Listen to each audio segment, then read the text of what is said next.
सिंहद्वार 10 अवतार मूर्ति अपसारण पर 15 वर्ष होगा 10 अवतार मूर्ति लगी पारा ना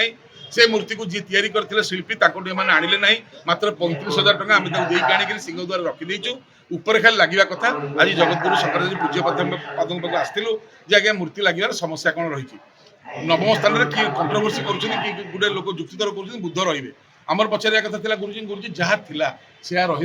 ना आम बदल मनकर भंगा न होता कौन रही था यही सब प्रश्न को लेकर आम आज ये गुरुजी पाखे पहुँचलु गुरुजी कहया कथा पचारतु जे सी सनातनी बुद्ध रहा कहते ना गौतम बुद्ध कथा कहते गौतम बुद्ध है क्षत्रिय सनातनी बुद्ध जी पुराणा बुद्ध सी है ब्राह्मण एवं गोत्र भितर बर्तमान सुधा मत पार्थक्य रही तो कौ बुद्ध आग से डिसाइड करते बुद्ध कथा उठेबे बुद्ध केवे भी विष्णुकर अवतार नथिले कौन सी दिन तेणुक जहाँ थिला से रहा उचित कि पचार गुरुजी बड़े दुखरे कहले प्रशासन कुआड़े गला कहीं मो पाक आसुना सी कहीं पचारूना गजपति महाराज कहीं पचारूना आपण मैंने जमात भल पाँच पचार ठीक सी आसिक पचारतु जे प्रकृति कौन रही तो इच्छा नहीं जदि मुझे गोटे कौन कथा कहीदेवी दुखरे कहले मुझे गोटे कथा कहीदेवी प्रशासन से मन ग्रहण कर कथा को मुख्यमंत्री काटिदेवे तो मुख्यमंत्री काटिदे मोर कथाटार ओजन कौन रहा हिंदू धर्म गुरु होगी तेणुक मुझे कथा कवि से पालन हेल्ले हम यदि पालन न हो मत खाली आगे कहीं से हईराण कर विनम्रतार सहित बर्तमान सजग करवा कथा मुख्य प्रशासक को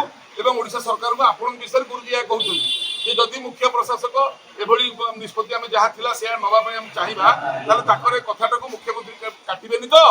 मुख्यमंत्री मुख्य प्रशासक अनुरोध आपण मैंने आसी शरणागत पचारतु 10 अवतार मूर्ति आसीगला केवे लगे नववर्तन आम जगन्नाथ थे जमी रही ना बुद्ध रही चाहते सी आसी पचारतु गुरुत्वपूर्ण कथा कहले बुद्ध 2 जन थे सनातनी बुद्ध जी सर्वप्रथम बुद्ध बौद्ध सी थे ब्राह्मण ये गौतम बुद्ध जी लुम्बिनी गाँव गयार आसिक करते सी है क्षत्रिय तेणुक सी बुद्ध के बुद्ध के जगन्नाथ अवतार नथिले कि केवल बुद्धिस्ट मैंने मानबेनि जगन्नाथ अवतार कहीं आपने भकुआ कम कम कर मुख्य प्रशासक मुख्यमंत्री तुरंत आसिक देखा हूँ जगन्नाथ सेना या